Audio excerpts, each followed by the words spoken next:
Good to see everyone here. And before we get started, we're going to be talking today about how a bank used, very interestingly, spatial tech as a content management system. But before we get started, I thought, Vishesh, it might be pretty interesting if we just set some context to what was going on. Now, this story began just after COVID. And earlier in the conference, we heard about how even with the COVID vaccine creation, augmented reality was involved. It was able to save 23,000 per patient, per trainee. And that's a very interesting start, but that was the context to the beginning of this conversation.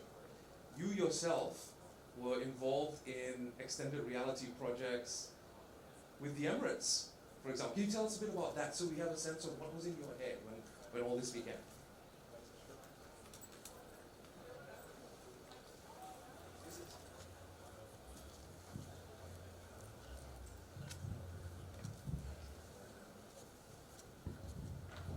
So thanks, Ash. I would say I was involved. I was not the only one. You can't be the only one doing such a project.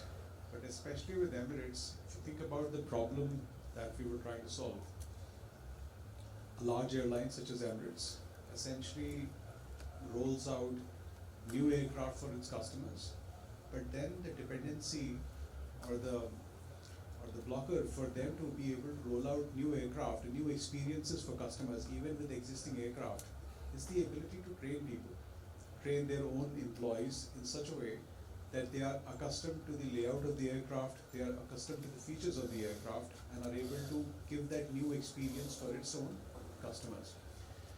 So the limiting factor here is not how big or small the airline is, the limiting factor is how many people can you train whenever the new features are being rolled out, and they happen much more frequently as against what we thought it would be. So to solve that limiting factor, if you think about the use case itself, you have to train people, which means you need a physical aircraft, at least before what we did. You need a physical aircraft, doesn't have to fly, but still everything else remains the same. And maybe at one point of time, 20 people can be trained on it for a 3-day workshop, and that becomes your limiting factor for across the fleet of Emirates. Which means even if you can build the experience very quickly, it's extremely hard to get people trained on it. The solution to solve that particular problem was, what if we can train the air hostesses and flight stewards in the aircraft, but without, of all the features of the aircraft, without actually giving them the dependency on a physical aircraft.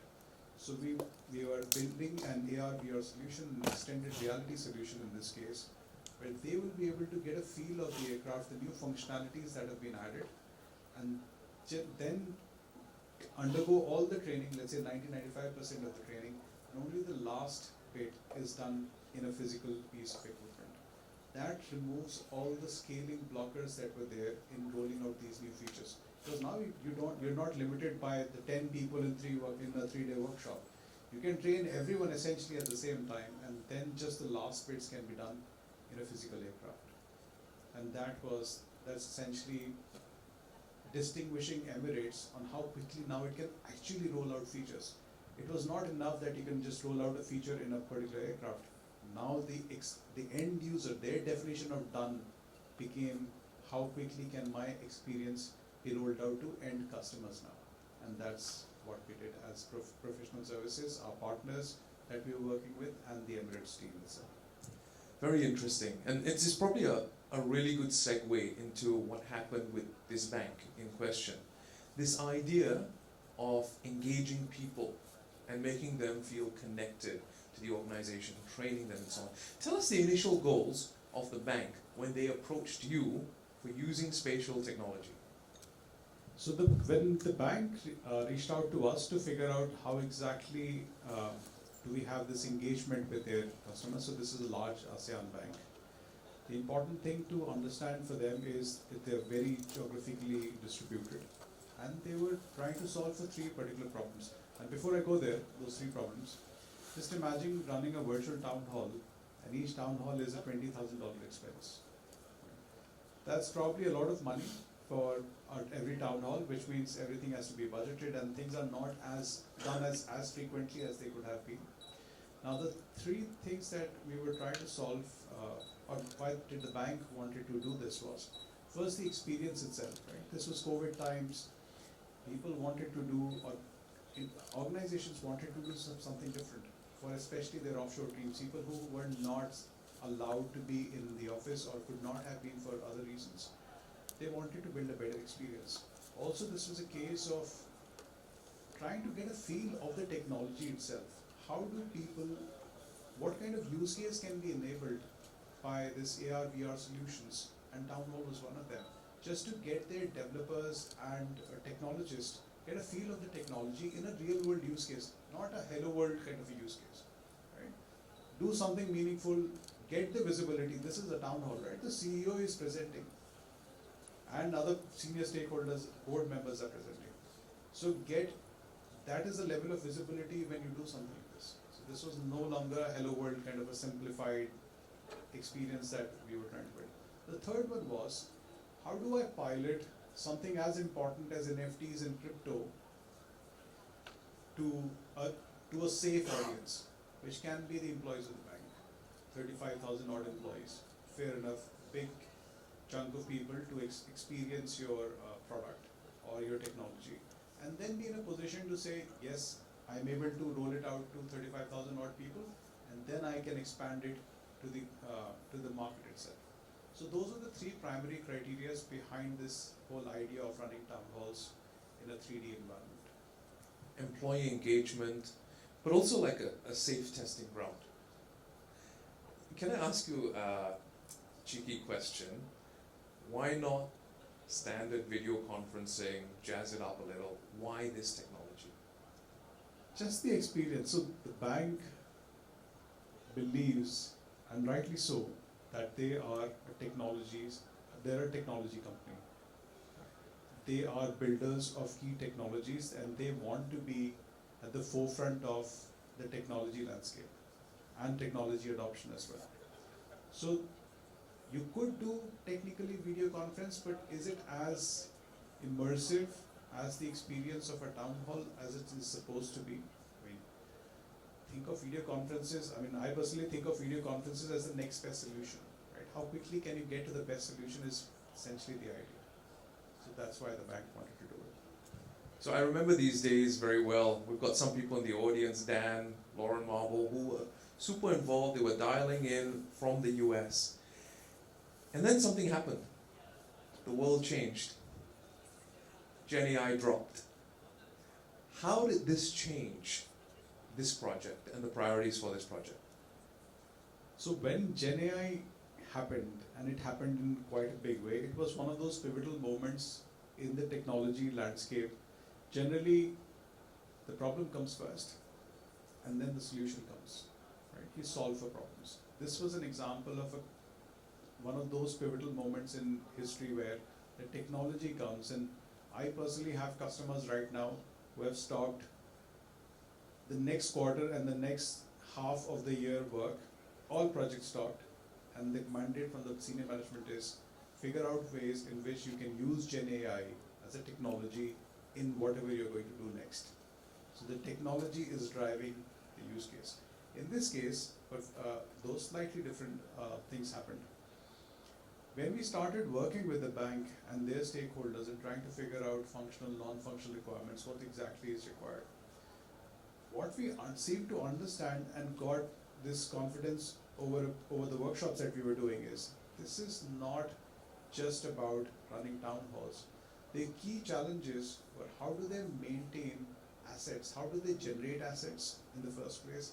How do they maintain ownership of the assets? How do they maintain version tracking of the assets, asset metadata, and make it work across internal stakeholders, external content creation agencies, content management agencies? How does this whole thing tie up together? And that was where the real problem was. How many town halls could you do in a year anyways, right? Let's say 4 of them. But then the preparation required for these town halls, and not just these town halls, all marketing activities, that was where the crux of the problem was for the bank. And that's essentially what we started to work towards solving it. So was the initial exploration on spatial technology then in vain? It was not. So there were solutions available uh, for this particular problem, and what really happened was, instead of buying those solutions, the bank thought I could buy four different software to handle different cycles of the, let's say, asset creation, asset management, content authoring, and then the whole workflow. So instead of buying four things and making those four segregate decisions, what if there is a way in which we can take a step back and try to solve this problem holistically? The bank has developers who can work on it. They have us to help out as well.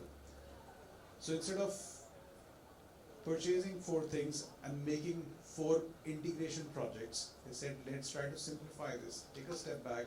Can our requirements be met in one system? Because no matter whether you're doing 2D, 3D or video, you're still sending files over email, right? Or maybe, let's say, content sharing systems, then downloading them, then editing it, and then sending it to someone and getting approval over email, right? So the whole workflow did not exist within the bank, and for the bank to work with external stakeholders.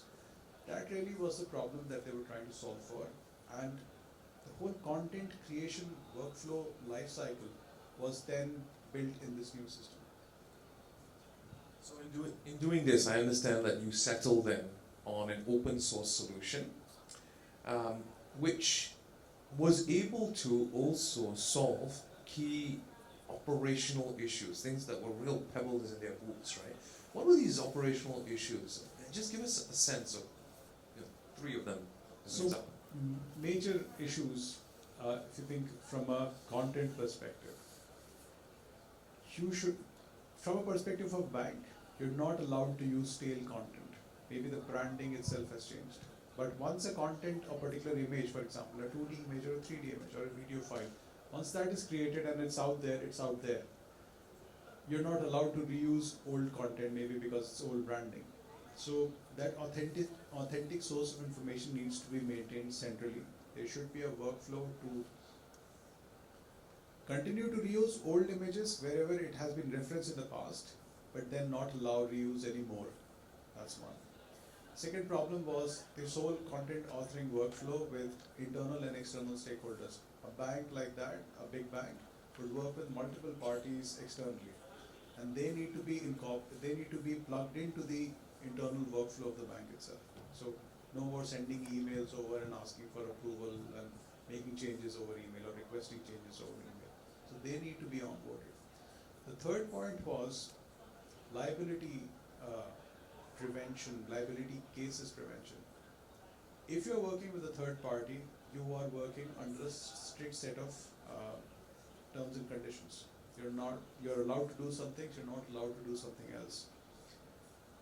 And you're allowed to use, let's say, original images. Earlier, what used to happen was the bank was liable to a lot of lawsuits, potentially very expensive lawsuits, just because they accidentally or unknowingly used images which were not their own. And those were the kind of things that they wanted to avoid in a big way. You can think of a bank who's very technologically advanced, but then they are always don't want to be the front page of a newspaper just because they used two images from someone which they were not supposed to. Right? Big impact on their reputation. So they wanted to avoid that at all costs. Yeah, that makes a lot of sense. And when you got to the point where the solution had been delivered, I understand from you that there were some really surprise benefits that creeped in. Going into this whole equation, we knew that they're going to be saving on licensing costs, things like those, right, which were historical, and they had those with the other players that they were using in the previous world. But going forward, they found unexpected benefits. Can you talk us through a bit of those benefits and what they were? Imagine the joy on someone's face who's trying to author an image, who has already authored an image, and they don't have to send it over email to other people, right? And ask, you can be using the most fanciest of tools to create those images, but then you are not sending them over email or uploading them to a sharing website and then asking for feedback and getting that back and forth. The people that you're working with, your stakeholders, upstream stakeholders, downstream stakeholders, they're part of the same workflow. Things are audited. So they had one system now to go to rather than 4 disparate systems and do this manual work. What we also saw from a cost of ownership perspective, for example, approximately 80,000 images are being processed and being maintained right now, and the cost of that system is about $1,000. If you look at any of the large vendors who are working in this space of content creation, content management, workflows, their licensing fees for something this big in a bank would be extremely high, be in the millions of dollars. And that's what the bank has been able to avoid. Not everyone does pay as you go usage. You pay as per the number of images. A lot of them are upfront high cost, per user cost, per seat cost, or a bank-wide license cost, which could be extremely expensive even though your use case is not that big. So they were able to solve and reduce their licensing dependencies. And like I said, it's one system that you're working with rather than 5 different systems. Beautiful. Now that they've got this, and we're at the stage in the Gen AI curve where people are looking now not just at the solution and then trying to find the problems to solve for it, but as you say, starting with problems that exist. Are you seeing an integration of this technology into what you've built? Big time. So that's essentially going to be our version 2 of the product. Considering that the bank owns this product right now, they can build whatever they want on top of it. From a marketing perspective, if you think about the workflow in marketing and a campaign that you want to roll out, assets are really important. Right? Identification of the customer segment group that you want to target a particular marketing campaign to is important. But then you have the data, you can churn it and get that data. But what about the marketing collateral? Right? The ideal state for marketing is, and marketing campaigns is to be in the segment of 1. Right now the segment is all the people, let's say one of the segment is all the people over 30 years of age, less than 35 years of age, earning above X dollars a month, male or female for that matter. And that could be a segment. But in that segment, you would send that one email to them and then be in a position to have the same content, same image, everything same for 10,000 people. The holy grail of marketing campaigns is to be working in a segment of 1. So you are able to individually, specifically target exactly customized emails or marketing material for that one person. Before Gen AI, you're looking at a massive overhead of creating 1 million images, right? Clicking images. Right? You don't have to do that anymore. You can generate those yourself. In a large marketing campaign, what's really important is how quickly can you get those collaterals in. And if you think about a marketing campaign where, let's say, the CEO of a bank is going to send out a Happy New Year kind of a message, the limiting factor here is the availability of the CEO himself or herself. In today's case, that content can be generated with Gen AI. You can feed your own Gen AI models with the images of the CEO, and then you can generate those images, new images of, let's say, the CEO cutting a cake and wishing everyone happy birthday with arms wide open. Right? Those kind of images can be generated. You don't need to plan for a photo shoot. Right? So that is the flexibility that the bank will now have to work and target the segment of 1 as well. And that's what's next, yeah? So that's the story that we wanted to share with you. We started from a very unorthodox position where we were just looking at extended reality, town halls in the metaverse, how we could scale them out to different departments in the bank, spin them up and make each of them look very different. And through the exploration, thanks to a bit of a curveball that was thrown at us, interactions, deeper interactions with business stakeholders, we were able to realize that this technology was equally suitable to handling 2D as well as 3D assets in an incredibly cost-efficient way. And so we did that, we built that, and we've enabled that for this particular bank.